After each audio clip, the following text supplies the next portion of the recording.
Hello, hello, hello. It's Mary Kay Smooth here. How you doing, guys? My computer, I had an update that ran and took a long time, so I'm sorry that I'm late. Um, I am I'm struggling with this, guys. We need you guys to really think about the young ladies that are the bus if we don't go to the polls and vote blue.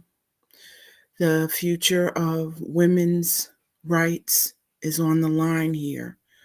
I think you can tell, and when you look at the candidates on the other side, that women, young women, will be in trouble. Uh, and I'm worrying about the young girls. What would happen to them? We've shielded our young people quite a bit, especially in the African American community. We've shielded them away from racism, so they don't know what Jim Crow is. Um, and it's out there. It's in a different format. I mean, I can't do the down south version, the Martin Luther King version of racism, but in the North we have our own. Um, I don't know that people understand it when they see two different flavors of it.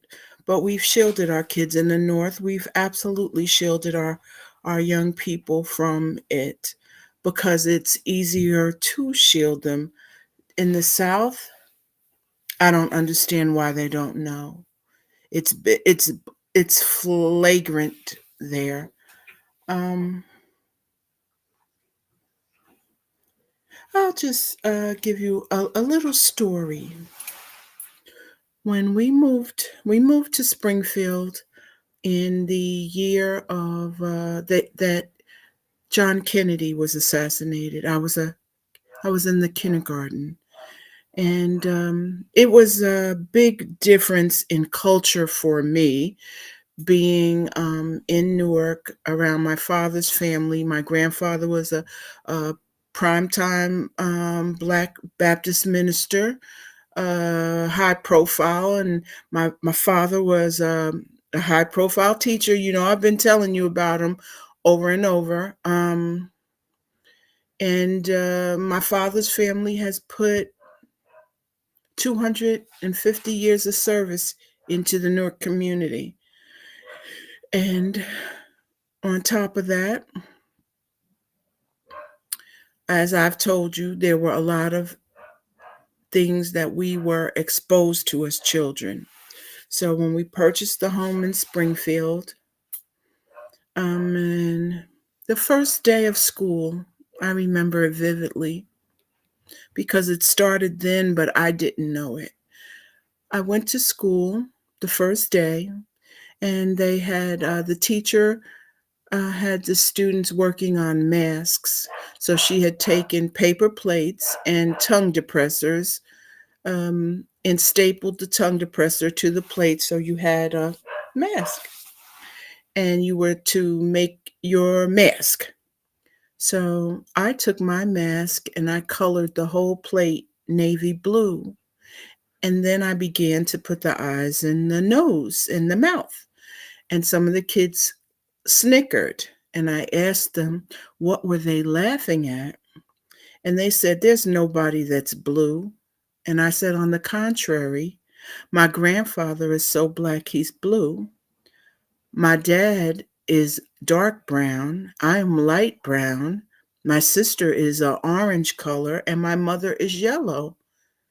And in fact, you're not white, you're pink.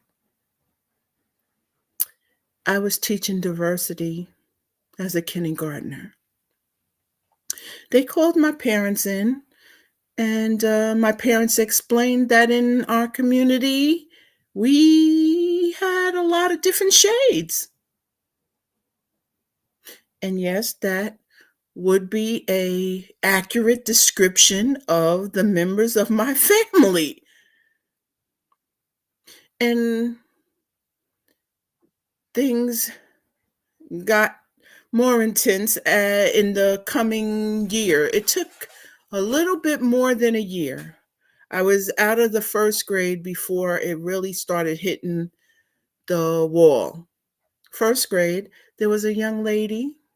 I won't name names because there's people that went to school with me that are friends of mine on Facebook, and she was getting beat up by a group of kids at school every day.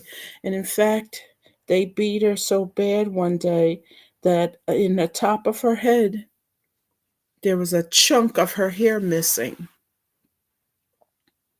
And so I decided to fight to protect her from the crowd.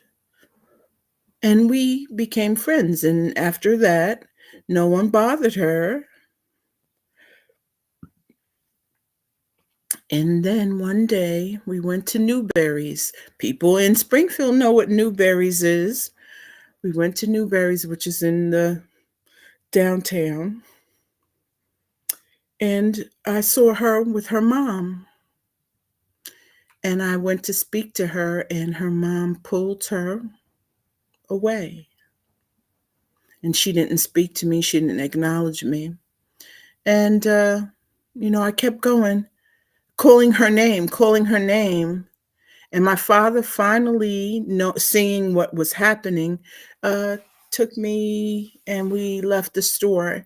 And while we were in the car, I said, Daddy, I don't understand. That's my friend. I know she saw me. And he explained to me what was happening. We haven't done that. We've kept our kids in situations today where they don't experience racism.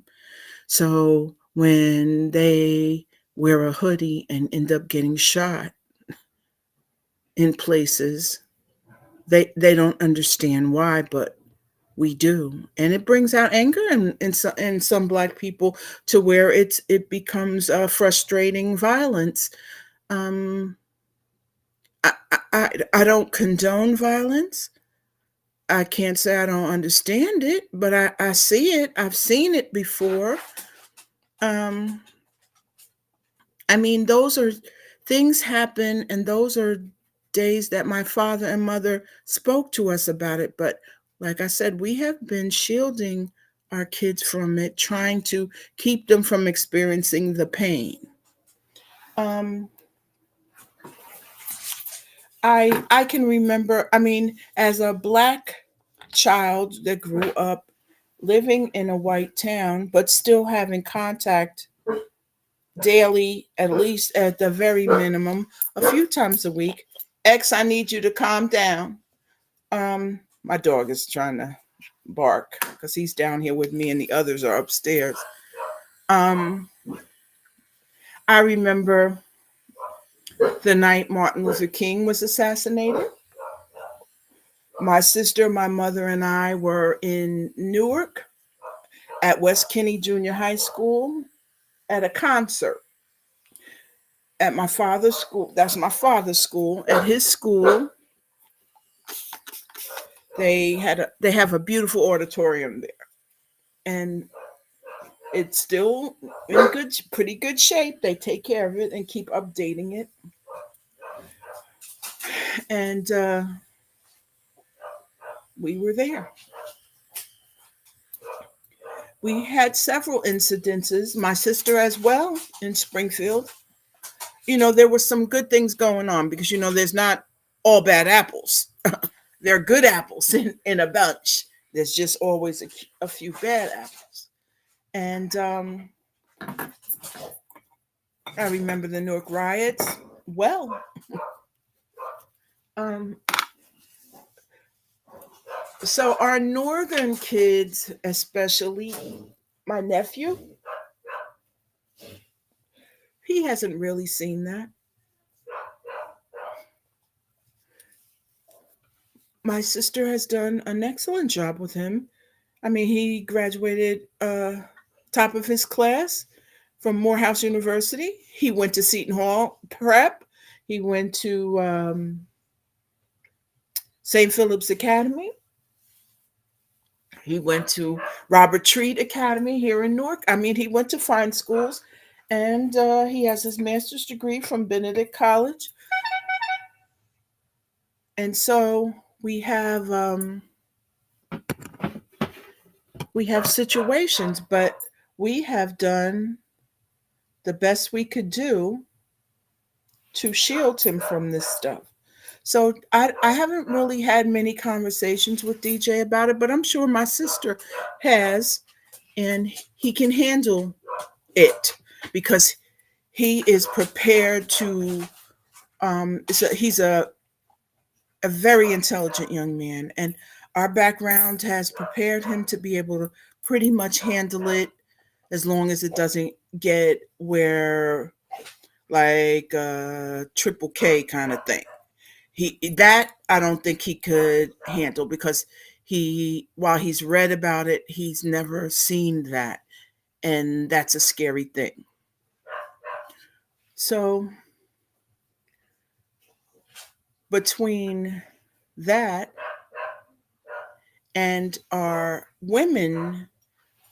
young women problem, we really have work to do. And I know people are going, why is Cheney with her? Because right now it's time. It's time. And their slogan, guys, I got something going on here. I hear water.